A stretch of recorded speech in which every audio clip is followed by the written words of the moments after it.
నిజామాబాద్ జిల్లా తెలంగాణ విశ్వవిద్యాలయం పరిపాలనా భవనం ముందు విద్యార్థులు బైఠాయించి నిరసన తెలిపారు. గ్రూప్ 2 పరీక్షల్లో దృష్టిలో పెట్టుకుని తెలంగాణ విశ్వవిద్యాలయంలో పీజీ పరీక్షలు వాయిదా వేయాలని కోరుతూ ఏబీవీపీ ఆధ్వర్యంలో తెలంగాణ విశ్వవిద్యాలయం పరిపాలనా భవనం ముందు ఆందోళనకు దిగారు. గ్రూప్ 2 నోటిఫికేషన్ రావడంతో ఆశలు రేకెత్తాయని, కానీ పీజీ పరీక్షలు 15వ తేదీ నుంచి ఉండటంతో గ్రూప్ 2 పరీక్షలకు హాజరు కాలేకపోతున్నామని కూడా ఆవేదన వ్యక్తం చేస్తున్నారు.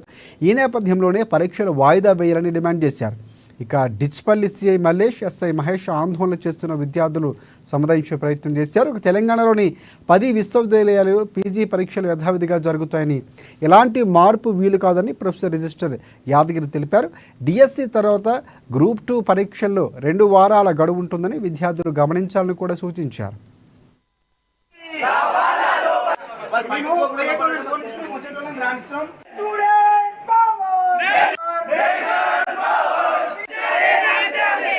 వెంటనే